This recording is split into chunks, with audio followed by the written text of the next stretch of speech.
il y a des affaires louches, il y a des affaires qui frôlent le sexisme, voire qui sont carrément sexistes.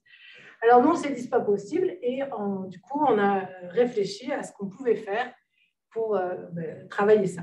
Alors avec ce projet, on est venu chercher votre expertise pour justement pour pouvoir avoir une idée de qu'est-ce qui était possible de faire pour travailler alphabétisé sans stéréotypes.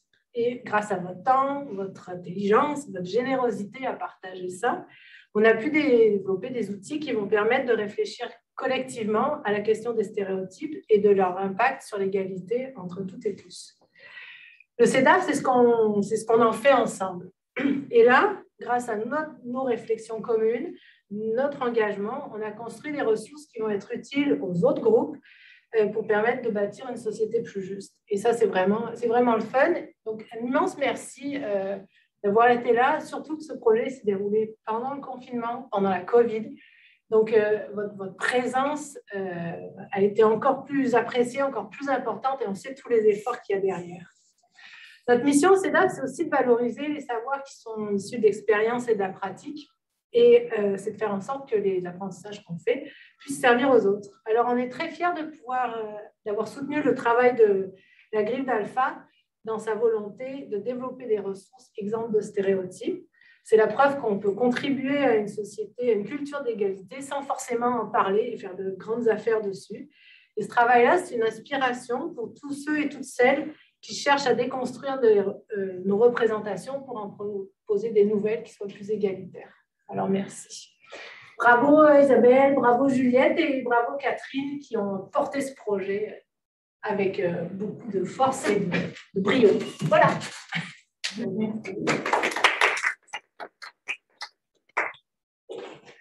Et bonjour à tous, et je me présente. Et mon nom, c'est Juliette Maussa. J'étais la chargée de projet. Je tiens à remercier d'abord à chaque formatrice, à chaque équipe de travail dans les groupes d'alphabétisation qui ont pris le temps, qui ont eu la générosité de partager avec nous leur expérience, leur expertise, leur vécu. Et grâce à toutes ces démarches qu'on a entamées depuis déjà, comme Judith l'a dit, 2 ans, qui ont été entamées au milieu d'une pandémie. Et c'est grâce à toutes ces réflexions qu'on est aujourd'hui ici qu'on peut avoir les résultats.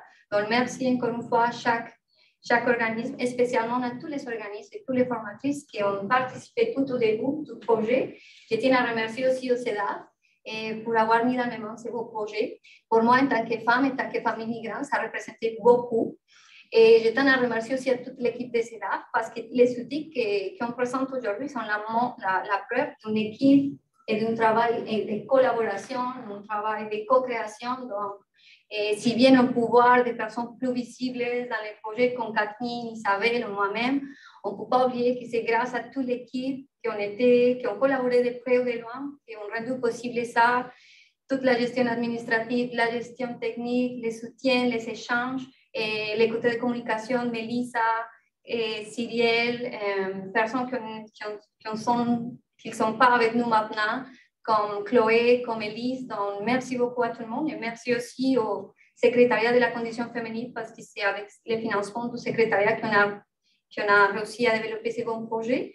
Pour le déroulement de l'événement, je vous rappelle, on va débuter avec Marjorie qui va nous montrer qu'est-ce qui est arrivé avec tous ces beaux projets avec la griffe, désolé. Et ensuite, on aura une période de questions, de réponses, de commentaires et on va aborder aussi les résultats avec les mini-bibliothèques. Ça, c'est Catherine qui va nous en parler. Je reviendrai après pour raconter un peu plus ce qu'on a fait avec les outils qu'on a développés dans le cadre du projet. Donc, je te passe la parole, Marjorie.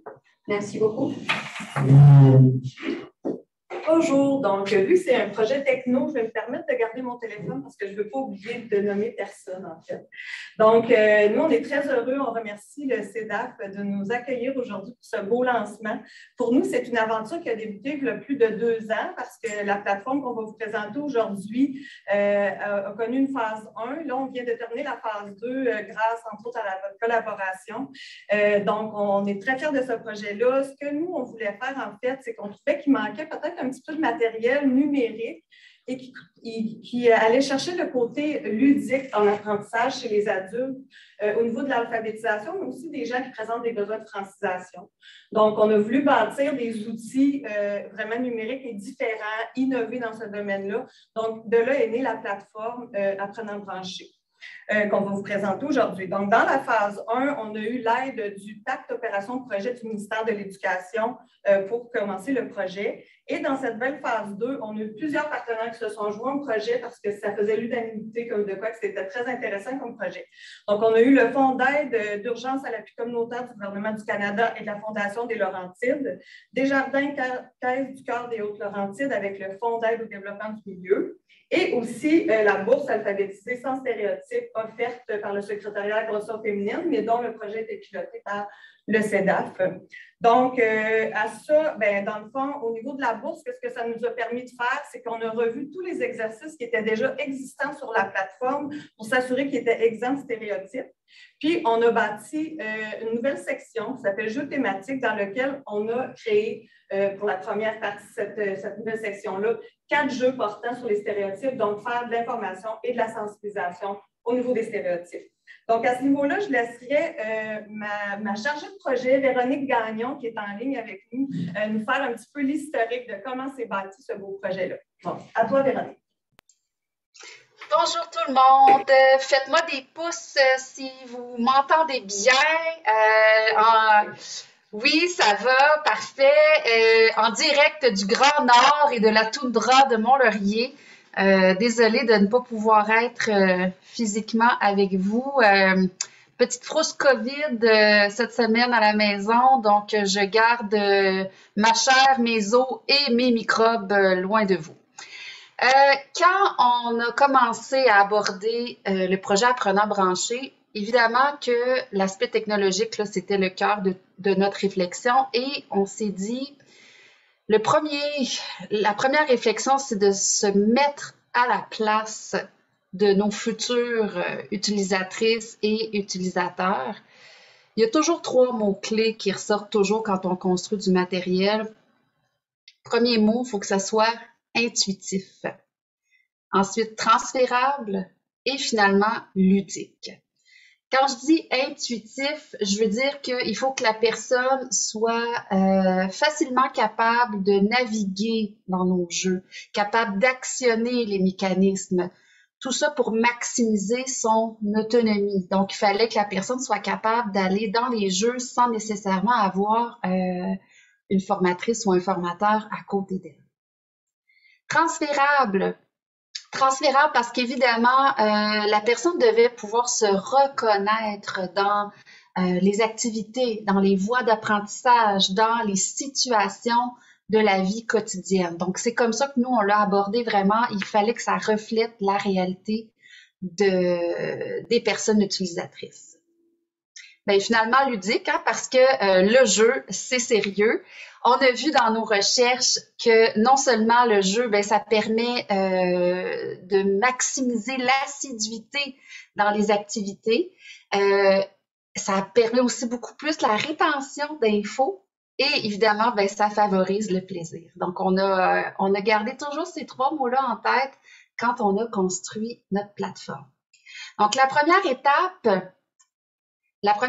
ça a été évidemment de faire le tour du jardin, de voir qu'est-ce qui poussait déjà dans ce tout petit jardin d'activités technologiques à saveur aussi québécoise. Hein. Il y a beaucoup de trucs qui étaient un peu français, donc on voulait vraiment ramener ça à une dimension très, très près de nos participants.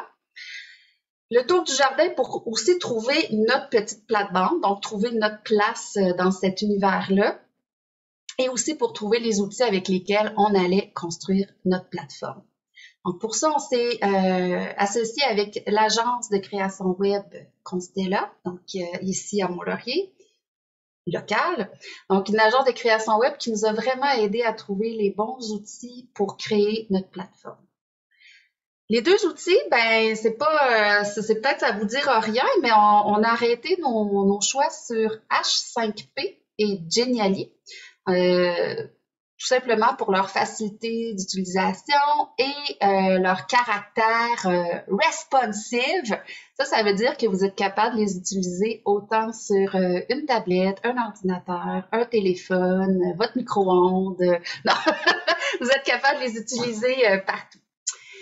Ensuite, deuxième étape, après avoir fait le tour du jardin, ben on a creusé un petit peu notre terre, donc on a créé notre canevas, on a créé notre plateforme. Je vais essayer de partager mon écran pour ceux qui n'ont jamais visité notre plateforme. Je vais aller vous montrer ça. Donc, quand vous entrez, vous avez ici un bouton d'accès. Et évidemment, on s'est basé sur notre propre approche, l'approche fonctionnelle et les voies d'apprentissage qu'on utilise ici à la griffe. Donc, vous voyez nos 3 voies principales et la toute nouvelle section qui a été ajoutée. Donc, nos 3 voies, vers un emploi, vers l'autonomie et vers une formation. Et notre nouvelle section ici, les jeux thématiques. Donc ça a été tout un travail de construction qu'on a fait avec Constella. Donc chaque voie, quand vous cliquez par exemple, j'aime bien là, vous montrer l'autonomie, chaque voie vous conduit vers des thèmes et des sous-thèmes. Donc vous voyez l'aspect visuel, pour nous ça a été primordial. On voulait que ce soit fluide, intuitif, épuré, avec une iconographie simple, une police d'écriture qui a été pensée pour nos personnes utilisatrices. Donc, tout ça a vraiment une réflexion derrière. Et aussi un jeu de couleurs qui permet de savoir toujours où est-ce qu'on est, de se retrouver tout simplement là-dedans.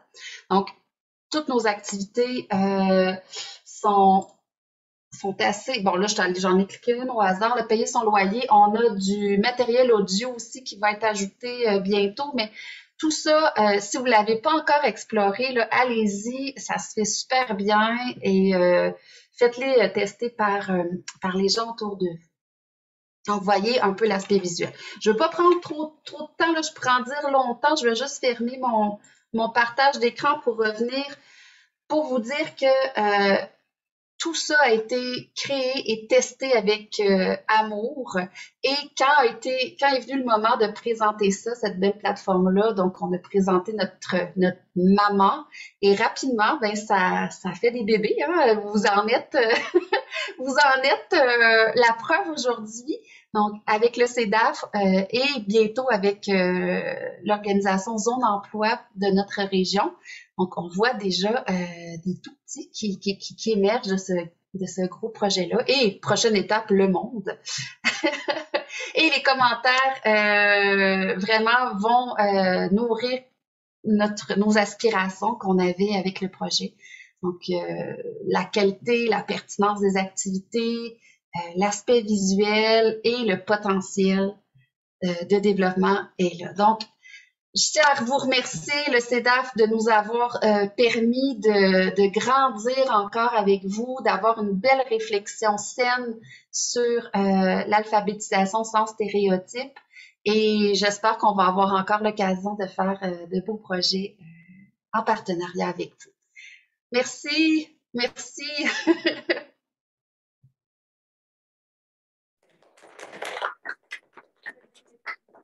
En fait, juste pour terminer, on va aller voir visuellement un petit peu plus loin. On va vous présenter 2 vidéos. La première, c'est sur le lancement d'aujourd'hui. Vous remontrer un petit peu l'aspect visuel, mais un petit peu de comment ça a été construit et la nouvelle section des jeux thématiques sur les stéréotypes, la raison pour laquelle on est ici aujourd'hui, en fait.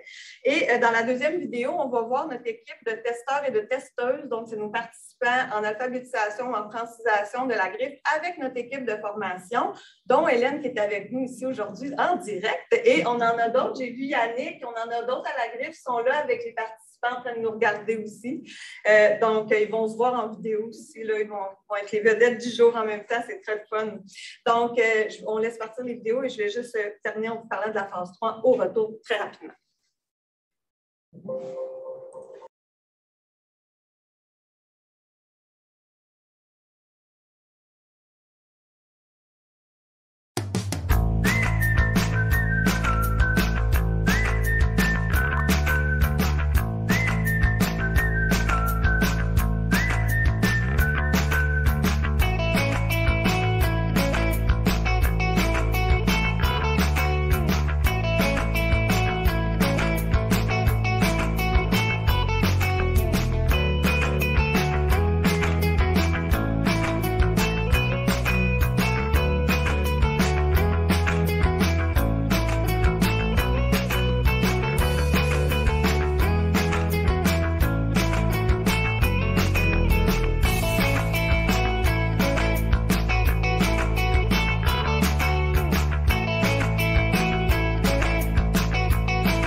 Ça a sauté par les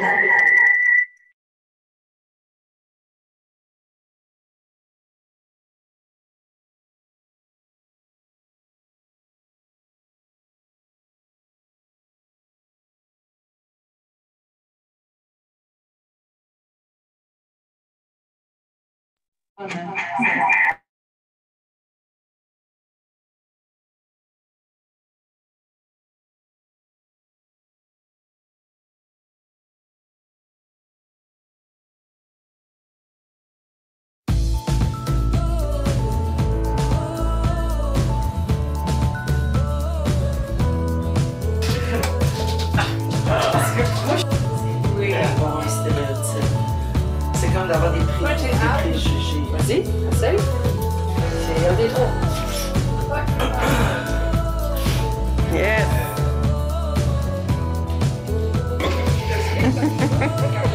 Quelqu'un que je pense que des fois, comment tranquille, mais ça va pas.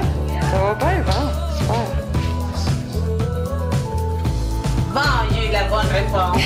Bon, c'est ça, je te dis, j'avais un doute, hein, tantôt. C'est bon. C'est de l'agisme, on appelle ça. Ouais. C'est là. Suivant. As-tu été dans la Maralade, la magie de 2022? Non, c'est trop déformé. Elle a des droits de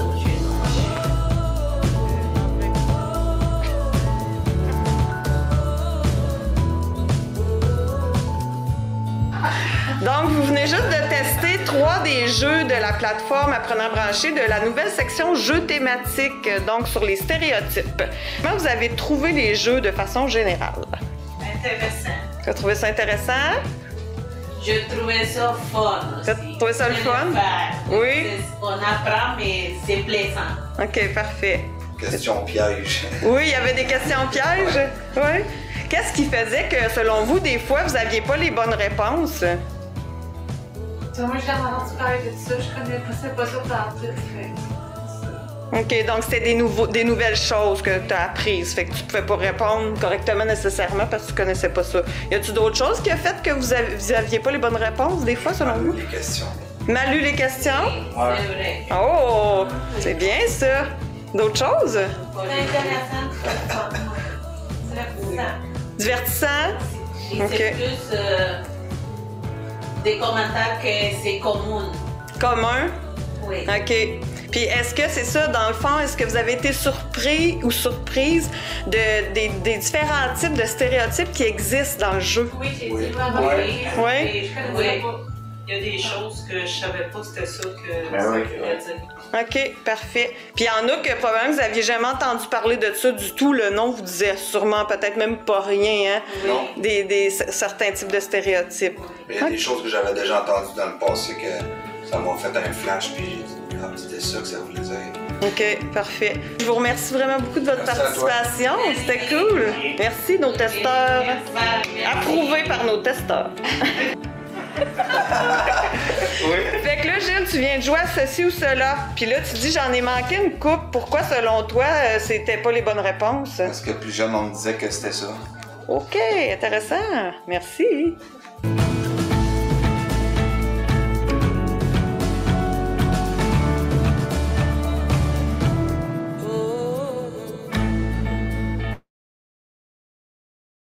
Il y a une phase 3 à ce projet-là. Dans cette phase 3-là, en fait, on va être encore à la recherche de nouveaux financements pour poursuivre le travail. À la base, la Griffe investit toujours une somme annuellement là, pour pouvoir garder la plateforme active et en santé et la fournir encore en exercice. Donc, dans cette troisième phase-là, ce qu'on espère en premier, c'est peut-être aller faire tous des clips sonores pour que les gens de niveau de littératie plus faible puissent participer au jeu de façon plus agréable pour eux, puis que ça soit plus facilitant, plus accessible pour eux. On souhaite aussi continuer à ajouter des nouveaux jeux dans cette plateforme-là. On veut la faire rayonner aussi et en faire la promotion parce qu'on pense vraiment que c'est un beau produit. Et continuer à ajouter des choses dans la section jeux thématiques, sûrement d'autres jeux sur les stéréotypes et d'autres types de jeux avec d'autres partenaires aussi qu'on va aller cogner à leur porte pour les convaincre que c'est un bon outil pour eux aussi. Merci beaucoup.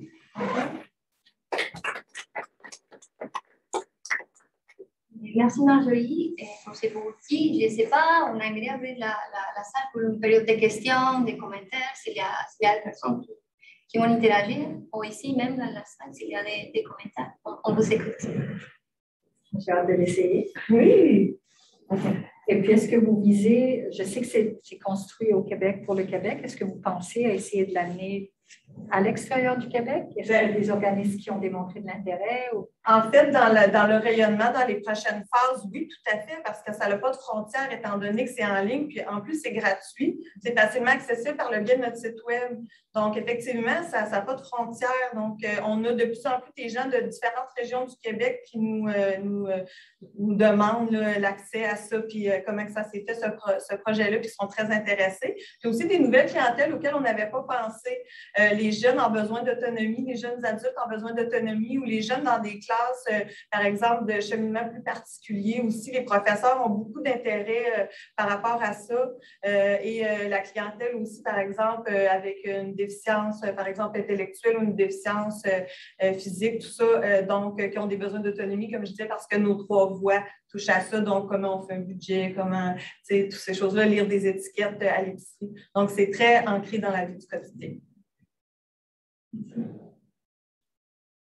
Il y a des questions dans la... Il n'y a pas de questions en ligne. Si des personnes en ligne veulent commenter ou poser des questions, n'hésitez pas à activer votre micro. Si vous êtes d'accord pour passer à la caméra, vous pouvez aussi activer votre caméra. Claude Guindon, vous souhaitiez prendre la parole? Oui, moi j'avais, premièrement, j'ai bien apprécié. Moi, j'habite dans l'Outaouais, puis je peux voir facilement comment ça peut être très agréable de travailler avec ça. J'avais juste une question d'intérêt aussi, parce que je ne connaissais pas la griffe non plus, mais vous vous adressez autant aux personnes, je dirais analphabètes, autant aux gens qui ont des problèmes avec la langue française. OK? Puis, est-ce que quand vous travaillez, ça ne pose pas un problème? Parce que ce n'est pas la même chose, en général, je trouve que ce n'est pas la même chose exactement s'adresser à des gens qui ont des problèmes sérieux de littératie par rapport à des gens qui ont déjà des fois un bagage dans une autre langue, mais sauf qu'ils ne maîtrisent pas le français. Est-ce que ça vous cause un problème ou est-ce que vous faites une différence entre les deux ou vous travaillez les deux en même temps? Bien, en fait, ça a été réfléchi étant donné qu'on a une expertise auprès des 2 clientèles. Fait qu'il y a peut-être des sections qui vont effectivement s'adresser peut-être un petit peu moins à une clientèle qui est peut-être un petit peu plus scolarisée, par exemple. Mais par contre, au niveau d'améliorer ou perfectionner son français, on a des sections qui sont justement faites à ce sujet-là. Donc, ça s'adresse aux 2 clientèles, autant d'un côté comme de l'autre. OK. Parfait. Merci. Je pourrais peut-être ajouter que si c'est concernant la griffe comme telle, on offre, c'est ça, les formations en alphabétisation et on a les formations en francisation du MIFI aussi. Souvent, ces groupes-là sont jumelés. OK. Par exemple, le jeu que vous avez conçu peut très bien être utilisé par des gens en francisation qui ont... Oui, OK. Oui. Parfait. C'est bon. S'il n'y a pas d'autres questions, je passe la parole à Catherine. Elle va nous parler de ces beaux projets de mini-bibliothèque. Bonjour, mon nom est Catherine Saint-Arnaud-Babin, je suis bibliothécaire de liaison et j'ai eu le mandat de mener à bien la partie mini-bibliothèque du projet Alphabétiser sans stéréotypes. Donc, comme Judith l'a présenté tout à l'heure, le projet est un peu né là, du constat que nos mini-bibliothèques avaient besoin d'un petit temps de fraîcheur et de s'actualiser avec, je dirais, la conscientisation qu'on a maintenant encore plus de plein de stéréotypes et qu'on n'a plus vraiment envie d'avoir dans nos livres, dans nos lectures, mais surtout d'une soif de diversité, puis d'entendre d'autres voix, de lire d'autres voix, d'autres auteurs, d'autres histoires, donc de plus de représentation aussi. Donc, on est allé chercher la collaboration de la librairie Racine, qui est située ici à Montréal, puis qui se spécialise justement dans de la littérature de différents genres, autant de documentaires et de fiction, mais d'auteurs racialisés. et autochtones aussi. Donc, on a été chercher cette expertise-là pour aller chercher des titres qui seraient intéressants. Et on est aussi allé chercher la collaboration de la librairie Le Guélion, qui est une librairie féministe et queer, qui est aussi basée à Montréal, qui, elle, se spécialise dans les littératures féministes et queer et de la diversité de genre et sexuelle. Donc, avec ces deux partenaires-là, on est allé faire une présélection assez abondante, je dirais, je pense qu'on avait une 60aine de titres pour chaque mini-bibliothèque. Donc, le but était de créer une mini-bibliothèque davantage à destination des groupes en alphabétisation, puis une mini-bibliothèque pour les groupes de femmes. Ce qu'on n'a pas fait beaucoup encore au CEDAF, développer là, ce service de mini-bibliothèque pour les groupes de femmes, mais ça connaît de plus en plus un intérêt. En tout cas, depuis qu'on a publicisé ce projet-là, on a de plus en plus d'intérêt de groupes donc, qui manifestent l'envie d'en avoir chez eux aussi. Et avec les présélections de documents, on peut-tu montrer les livres? Oui, on a quelques photos. Je n'ai pas les mini-bibliothèques avec moi aujourd'hui parce qu'ils sont déjà dans les groupes qui ont participé à les créer. Donc, ça fait partie de notre activité de sélection. Donc, on est allé au groupe Alpha Laval. Je remercie Anaïs, d'ailleurs, de nous avoir accueillis, toutes les formatrices là-bas qui nous ont accueillis, qui ont mobilisé des participants, des participantes pour qu'on aille montrer notre sélection. Donc, concrètement, on était installés dans 3 salles différentes, à mon souvenir. On a étendu des livres partout et tout le monde déambulait, avait le temps de toucher aux livres, de les regarder, de les feuilleter. Et on avait un petit code de couleur, qu'on voit ici très bien.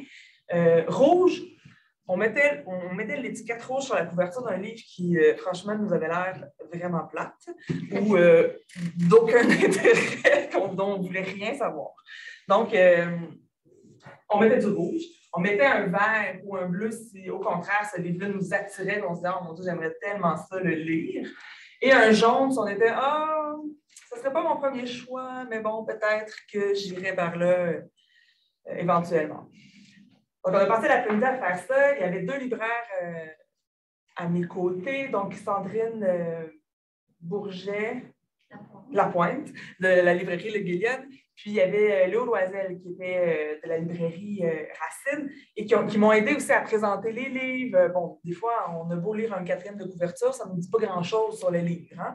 Donc, c'est vraiment une activité en soi de médiation où on voulait que les gens puissent vraiment connaître, avoir un aperçu un peu plus en profondeur de ce que traitait chaque livre, de l'angle aussi. Donc, vous voyez, là, on a autant, là, on voit une section qui est plus jeunesse. Donc, il y a toujours 10 à 15 documents jeunesse dans une mini-bibliothèque. Je dois dire, je n'ai pas dit de départ, mais une mini-bibliothèque, c'est une boîte avec 40 à 50 livres dedans. C'est l'équivalent d'une bibliothèque publique en ce sens où il y a de tout. Il y a de tout pour tous les goûts. Il y a du roman, il y a du théâtre, il y a de la BD, il y a du documentaire sur les chiens, les voitures, le jardin, la cuisine, des essais, des biographies. On s'en va vraiment dans tous les sens. Et il y a toujours 10 à 15 documents jeunesse dans le but qu'on puisse faire la lecture avec nos enfants. Donc, ça, c'est notre table où on voit une partie de la sélection jeunesse. On voit beaucoup de biographies. Ça a été très prisé. Donc, il y en a beaucoup qui se sont retrouvés dans les mini-bibliothèques. Des albums, vous voyez, des albums, je ne suis pas un numéro, ça se retrouve dans les mini-bibliothèques aussi, ça traite du sujet difficile des pensionnats autochtones, des écoles de pensionnats autochtones. Donc, ça, c'était intéressant d'avoir ce genre de document qui traite ce genre de sujet avec, ça correspondait, oui, c'est un document jeunesse, mais ça correspond quand même à un niveau de lecture qui est accessible pour un niveau débutant. C'était illustré, la police. Elle avait une bonne taille, c'est une police facile à lire. Donc, on avait ces critères-là dans notre sélection, évidemment. On peut changer de photo, s'il vous plaît. On a encore des biographies, beaucoup de biographies de femmes aussi, de femmes de différents univers. On a des auteurs beaucoup d'auteurs, des autrices surtout autochtones, des Caraïbes, d'Afrique du Nord, de l'Asie, africaine-américaine. On essaie d'avoir vraiment une représentativité intéressante des voix et des personnages. On avait même un livre de cuisine dans notre mini-bibliothèque. Et on est vraiment allé dans tous les sens. Donc ça a été très apprécié. En soi, juste les activités de sélection ont été vraiment... ça donnait... Comment je dirais? Ça mettait en appétit les lectrices. Donc, elles avaient hâte, elles étaient contentes de venir voir les livres. Elles disaient, mais là, quand est-ce qu'on peut les emprunter? Est-ce qu'on va pouvoir les lire? On dit, mais bientôt, dans quelques mois, il faut maintenant faire l'achat, faire le traitement, finaliser le tout. Et donc, ça, c'est au groupe Alpha Laval. Juste avant, on était le groupe de femmes avec qui on a créé la mini-bibliothèque destinée au groupe de femmes. C'est le Centre des femmes d'ici et d'ailleurs, qui est situé ici à Montréal. Et donc, tout ça s'est fait au mois de mai-juin. Pendant l'été, moi, j'ai récolté tous les votes de toutes nos petites gommettes. On a fait la sélection. Les commandes sont arrivées et on a pu faire les activités de lancement là en novembre. Donc, je suis retournée dans les groupes présenter finalement qu'est-ce qu'on avait rassemblé. Et les participants et les participantes qui étaient là étaient hyper contents. Les mini-bibliothèques, vous savez, on voulait les emprunter pour toute l'année. Donc là, ils étaient aussi ravis de pouvoir prendre le temps toute cette année de faire le tour de ces mini-bibliothèques-là et de ne pas devoir se presser à tout lire. Je dois dire que dans les mini-bibliothèques, dans la mini-bibliothèque pour les groupes de femmes, le niveau de lecture est un petit peu plus élevé. Puis là, cette fois-ci, avec le thème sans stéréotypes, on a été dans beaucoup d'ouvrages qui parlaient d'enjeux féministes, d'enjeux sur l'image corporelle, sur la sexualité, sur la violence vécue, différents types de violences, mais aussi sur la représentativité des femmes au parcours inspirant, qui œuvrent dans des domaines typiquement plutôt peut-être masculins. Donc, on a porté une attention à avoir encore une fois, une grande diversité, une pluralité de voix et d'histoires et de personnages. Puis ce qui est intéressant dans ces mini-bibliothèques-là, c'est que si on a envie d'aborder la question de l'immigration, on peut autant l'aborder par une BD, par un album jeunesse, par une biographie ou par un roman. Donc, chacun peut y trouver son compte puis trouver l'angle par lequel il va le mieux aller chercher l'information ou l'intérêt qu'il y a pour un tel sujet. Donc, je pense que ça fait le tour. Je ne sais pas si j'oublie des choses. Les mini-bibliothèques, présentement, il y en a un exemplaire de chaque. Là, je reçois plein de demandes. Nous aussi, on a vu la mini-bibliothèque sans stéréotype. Mais là, il va falloir patienter un petit peu. Donc, on va évaluer ce qu'on fait avec toute cette demande-là. Pour l'instant, ils sont traités dans les groupes respectifs, donc au groupe Alpha Laval puis au Centre des femmes d'ici d'ailleurs. Là, ça ne donne rien d'aller les appeler pour leur dire dépêchez-vous. Ils les ont jusqu'au mois de juin, donc vous ne les aurez pas plus tôt. Ils vont en profiter pleinement et ils vont être redisponibles l'année prochaine, mais on a vraiment vu l'engouement pour le renouveau. Nous, on continue de travailler justement à mettre à jour les mini-bibliothèques qu'on a déjà actuellement, puis de mettre à jour avec toujours cet angle de sans stéréotypes. Donc, on élague, on enlève les documents qui sont franchement désuets et, je dirais, hors propos. Et petit à petit, c'est quand même tout un chantier, puis il faut aussi les ressources pour le faire. Petit à petit, bien, on va les mettre à jour. Voilà. Je pense que ça fait le tour. Des commentaires. Moi, j'en ai une. Oui. En fait, je me demandais si on ne peut pas avoir accès aux bibliothèques, est-ce que l'inventaire de ce qui se trouve dans les mini-bibliothèques est disponible à quelque part? Parce que je pense que c'est le type de lecture qu'on voulait intégrer dans notre camp de lecture auprès des enfants en littératie jeunesse et auprès de notre projet aussi dans les camps de jour qu'on fait à travers toutes les Laurentides. Donc, mais le travail de recherche que vous avez fait et d'épuration, comme on dit, là, ça, c'est très, très long. Donc, je suis très consciente de ça. Donc, vous, du travail déjà fait. Donc... Mais c'est une bonne question. Pour l'instant, les bibliothèques, on n'a pas accès quand vous voulez en emprunter une. Vous n'avez pas accès à son contenu. C'est comme une boîte mystère. Okay. Mais je trouve que c'est une bonne suggestion. On pourrait mettre... à terme, c'est un désir qu'on a de les rendre disponibles et visibles via notre catalogue en ligne. Pour l'instant, ce n'est pas le cas. Mais je pourrais rendre public ou publier, ou en tout cas diffuser la liste...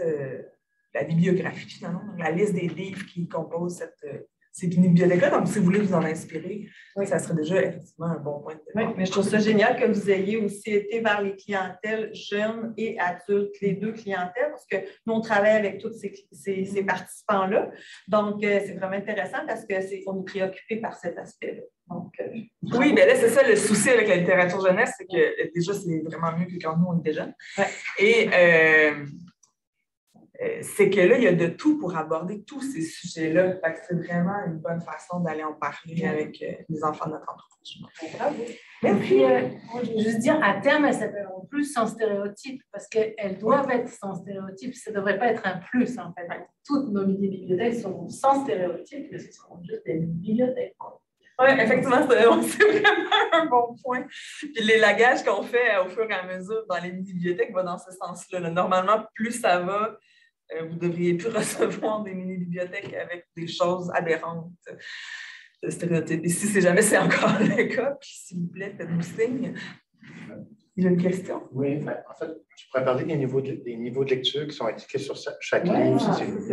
Oui, c'est une bonne idée. Une nouvelle nouveauté avec les mini-bibliothèques, c'est qu'on a rajouté des niveaux de lecture. Donc, il y a une étiquette sur chacun des livres. Et donc, on a établi un niveau de 1 à 4. Le niveau 1 étant vraiment le premier niveau de j'apprends à lire. Et 4, c'est un niveau, disons, fonctionnel, là, pleinement fonctionnel. Donc, chaque livre est identifié avec ce niveau-là de lecture. Donc, ça devrait aussi aider les apprenants, les participants à choisir le bon livre qui va peut-être leur convenir ou à se lancer un défi, mais en tout cas de ne pas se mettre en échec. Donc ça, c'est une nouveauté aussi qu'on implante présentement dans les mini-bibliothèques. Puis faites-nous signe si jamais vous voyez qu'il y a toujours des petites étiquettes en plus. Là. Si on a mal coté un livre, vous pouvez changer le livre. Voilà. Merci. Si des personnes existantes sont des questions, vous avez un pouce vers le haut de Patricia. Merci, Patricia. Je voudrais aussi ajouter, avant de continuer, que tout le travail des mini-bibliothèques a donné aussi c'est un travail qui a inspiré ces démarches dans les autres endroits dans la francophonie. On a partagé la liste avec des groupes en France. Il y a un groupe à Bruxelles aussi qui m'a demandé de partager la liste de teams parce qu'ils pensent qu'ici, nous, on est un peu avancé et nous allons faire cet échange des expériences. Et récemment, on a aussi reçu comme l'invitation de ça s'appelle l'organisme? Les essentiels au Yukon. Oui, au Yukon, qui sont intéressés à répliquer cette expérience. Alors, voyez-vous comment ces petites graines, ça peut inspirer, c'est ça qu'on cherchait, et c'est des retombées concrètes du projet et du travail que Catherine a entamé depuis déjà. Oui, c'est ça.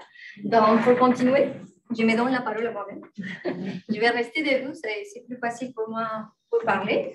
Et je vais vous présenter les outils, les autres outils qu'on a créés dans le cadre du projet. Et avant de commencer, je vais juste vous rappeler que c'est des outils qui viennent comme les résultats de toute une réflexion qu'on a débuté avec les formatrices, avec les groupes en alphabétisation, quand on a fait l'analyse des besoins. Donc, à partir de tout un travail d'analyse des besoins au milieu d'une pandémie, alors on a fait des rencontres téléphoniques, des entrevues individuelles, des focus groups, et à partir de tout ce travail, on a réussi à établir les besoins qui ensuite nous ont donné les orientations pour reproduire les outils, pour savoir qu'est-ce qu'on avait besoin. On est conscient que dans la démarche d'alphabétisation d'adultes, on dit que l'alphabétisation d'adultes est un peu l'orpheline de la didactique parce qu'il y a très peu qui se fait ou presque rien des documents qui soient adaptés sans infantiliser les adultes à apprendre.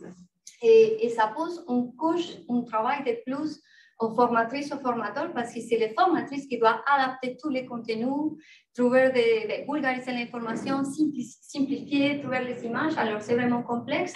Donc, ce qu'on présente aujourd'hui, c'est juste une petite étape, c'est 4 outils, mais c'est quand même un petit geste qui montre que c'est possible. C'est penser l'alphabétisation d'adultes d'une façon sérieuse, d'une façon dynamique, d'une façon didactique. On est ici pour là. Et ce produit représente aussi la co-création et la collaboration avec les formatrices qui sont les protagonistes de tous ces changements.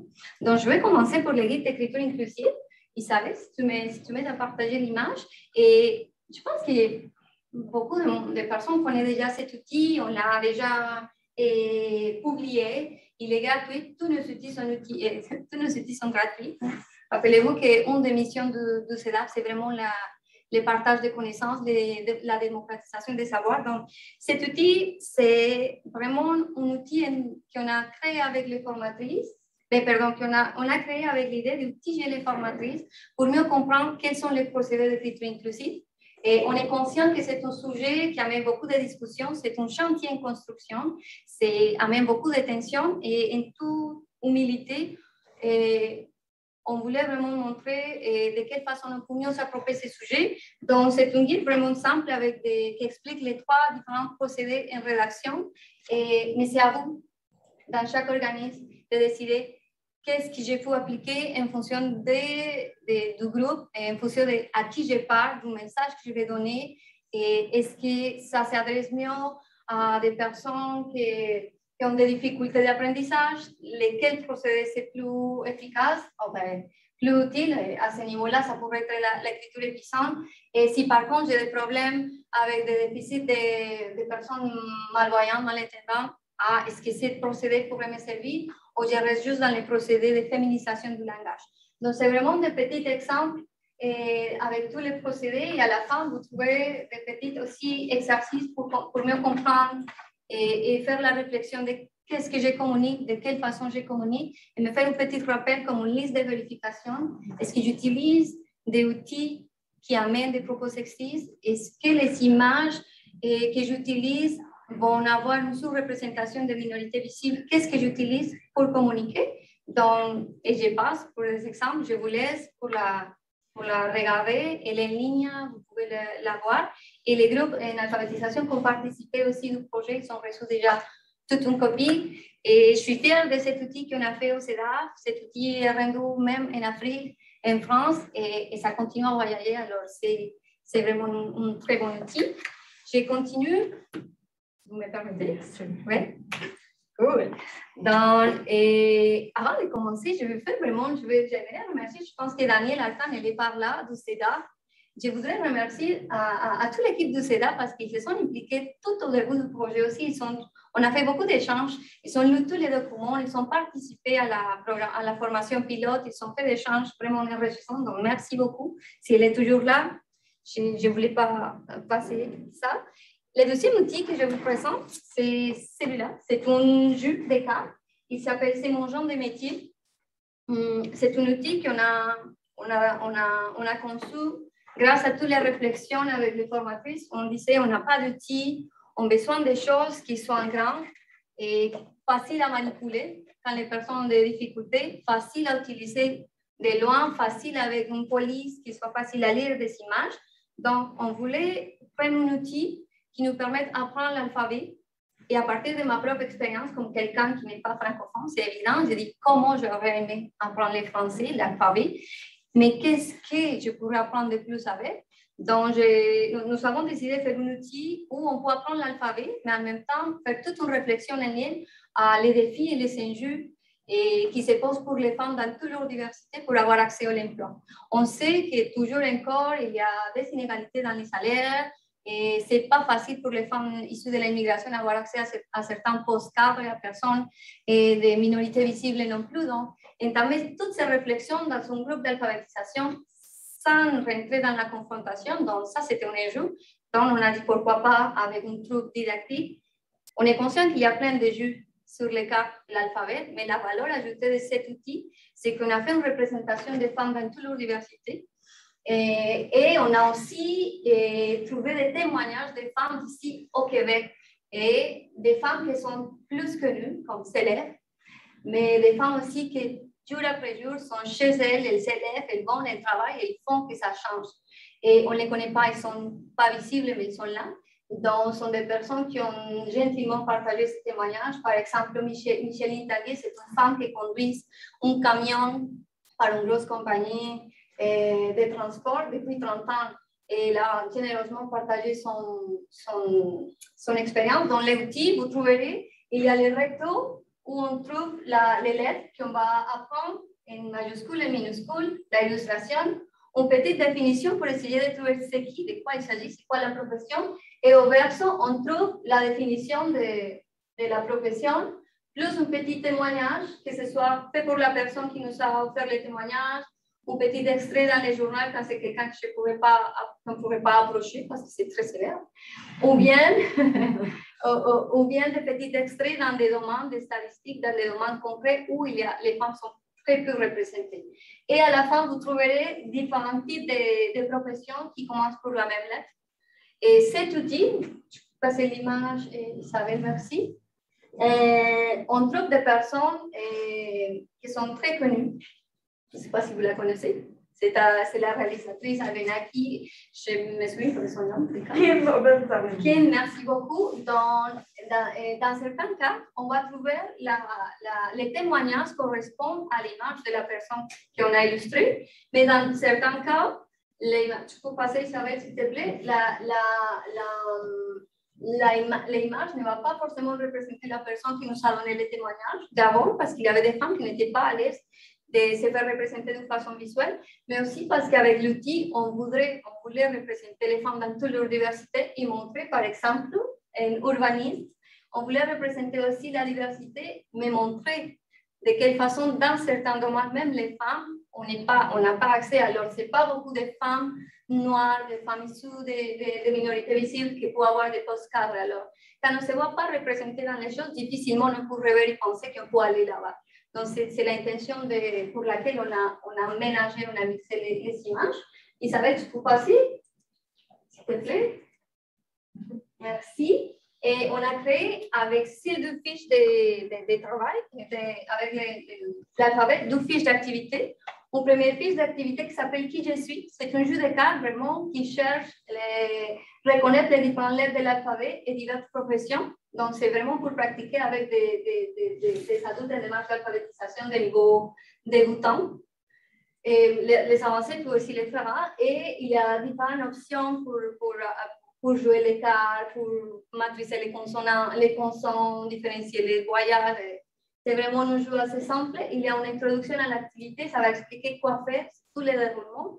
Et à la fin, on offre aussi une petite section pour faire le retour de l'activité, une petite évaluation et même des petits mots clés que l'animatrice peut prendre en compte au moment de l'activité. Une deuxième fiche d'activité, c'est la deuxième, oui, ça s'appelle la marche de privilèges. Cette activité était conçue plus pour les personnes en démarche d'alphabétisation de niveau intermédiaire avancé, mais aussi pour les groupes de femmes et pour les groupes communautaires qui vont faire une réflexion concernant les privilèges et l'intersectionnalité. Pour ça, on a construit 10 personnages. On a rencontré plusieurs personnes qui ont décidé de partager leur expérience de façon pratique, des situations où ils ont été discriminés, ils ont senti qu'il y avait des obstacles pour son intégration au Québec. Donc, à partir de cette expérience, on a construit 10 fiches personnages. Cela va permettre aux gens de jouer des rôles sans se sentir mal à l'aise et pouvoir aussi regarder la panoplie des jeux de discrimination, des privilèges qu'on peut avoir et les obstacles qui viennent avec. Et je passe. Isabelle, je pense que c'est bon. Ça c'est pour les jeux de cas. Et je continue. Avec les formatrices aussi, dans l'analyse des besoins, on a dit ben, c'est difficile de parler de certains sujets. Quand une apprenante, une femme, un homme arrive, elle dit mais, par exemple, Juliette, c'est quoi ça, racisme systémique? C'est quoi la discrimination? C'est quoi l'égalité? C'est quoi l'inéquité? Je ne comprends pas c'est quoi. Et c'est difficile de trouver des mots simples pour expliquer ce type de choses. Donc, on a fait un bel outil. C'est un petit cahier de mots. On apprend toujours mieux quand on joue en même temps. Donc, c'est un cahier de mots qui amène la définition la plus simple. Isabelle a fait un énorme travail de simplification de tous les langages.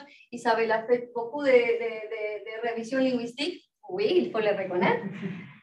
C'est pas malin, chacun ses compétences. Donc, vous trouverez, par exemple, c'est quoi, par exemple, une définition, idée généralisée à propos d'une personne ou d'un groupe. Cette idée attribue des caractéristiques communes qui semblent être la vérité. Ça, c'est le stéréotype. Et préjugé dans la formatrice, la personne qui anime l'activité, si c'est que son groupe n'a pas de compétences de lecture, elle peut lire à voix haute, on dit. Et ensemble, on peut trouver les mots, de quoi il s'agit, et après, on peut essayer de trouver les lettres, apprendre le vocabulaire, et voilà. C'est une façon aussi d'intégrer les sujets. C'est un outil qui peut s'adapter en ligne. Hein. Vous pouvez le mettre en ligne dans votre idée de pensée. Oui, d'ailleurs, on va avoir une section pour mettre vos outils avec les liens en bas dans la section stéréotypes. Et à la fin, voyez-vous, on a exploré 16 différentes définitions qui sont des mots qu'on a utilisés beaucoup dans les projets avec les formatrices qui ont participé. Et tout à la fin, on trouve l'histoire de quelqu'un qui voulait partager son parcours de vie en arrivant comme immigrant au Québec, et avec l'espoir vraiment de montrer que l'inclusion, c'est la clé de la solution et c'est la meilleure façon pour vivre ensemble. Finalement, je viens de finir, on a fait 2 petites belles capsules vidéo. Isabelle? On a développé, je vais parler là-dedans, on a développé 2 petites capsules vidéo. La première capsule vidéo parle de c'est quoi un stéréotype, c'est quoi un préjugé. L'idée, c'est vraiment mieux comprendre pour pouvoir mieux agir. Et une deuxième capsule qui aborde plutôt les impacts des stéréotypes et des préjugés dans la vie au quotidien, et avec des exemples simples de personnes qui veulent louer un logement mais n'arrivent pas parce que la personne qui est propriétaire du logement est là dans sa tête que les personnes noires, les personnes immigrants sont paresseux, sont dangereux. Donc, c'est le type de réflexion qu'on voulait donner dans voilà, des petites images. On ne va pas regarder la vidéo aujourd'hui. Bientôt, tous les outils à partir de janvier seront prêts dans une boîte à outils qu'on a construite, qu'on va mettre en ligne, qui va être gratuite et accessible à tout le monde, tout le monde. Merci. Et finalement, parce qu'on a bossé beaucoup, hein, toute l'équipe de cela, on a créé 3 trousses. Il y a une trousse en écriture inclusive, qui est nouvelle, qui va être nourrie avec plein d'outils pour les formatrices. Rappelez-vous que les trousses, c'est vraiment comme tout un ensemble d'outils didactiques pour que les formatrices puissent mieux travailler et aborder des sujets. Et on a des trousses de toutes les thématiques, environnement, histoire, bref. Mais dans le cadre du projet, on a créé écriture inclusive. On a créé un qui s'appelle Histoire du Canada et du Québec, où la personne responsable de cette trousse a fait vraiment un travail incroyable pour regarder comment aborder les sujets des autochtones, communautés noires, sans amener des stéréotypes, des préjugés. Et une troisième trousse qui s'appelle la trousse des jeux, qui a été aussi nourrie avec des documents et de toutes sortes d'outils pour aborder les sujets des stéréotypes et des préjugés, et amener la réflexion à l'intérieur des groupes. Donc, je m'arrête pour maintenant. Et je ne sais pas si vous avez des questions, des commentaires. Je suis là.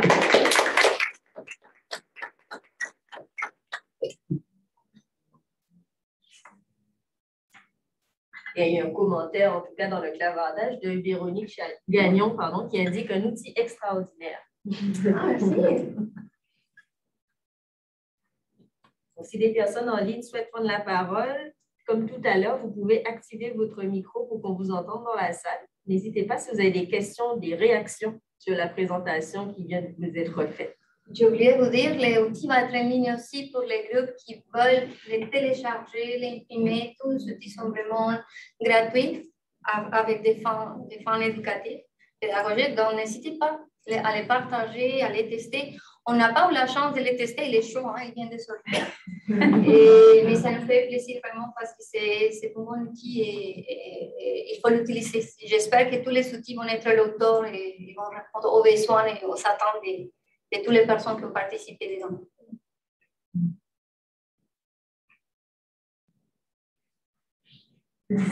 S'il n'y a pas de questions, je laisse la parole à Juliette. Bravo. Oui. Excusez-nous, Claude Guindon, vous venez d'activer votre micro. Voulez-vous prendre la parole? Je voulais simplement féliciter le travail qui a été fait. Vraiment, ça m'impressionne beaucoup. Puis, j'aimerais vraiment avoir accès à tout ça. C'est vraiment impressionnant. Merci beaucoup. Merci.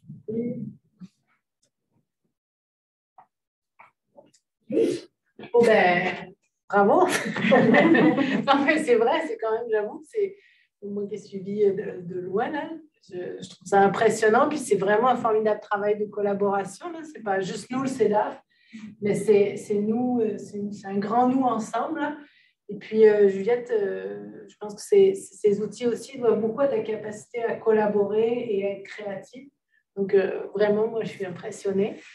Je vous invite à utiliser Apprenant branché, à regarder à partir du mois de janvier notre trousse, notre boîte à outils virtuelle, et ce sera en ligne, à emprunter le jeu, à emprunter les mini-bibliothèques et les trousses. Et puis, à bientôt pour continuer à faire des choses extraordinaires. Merci. Merci. Merci.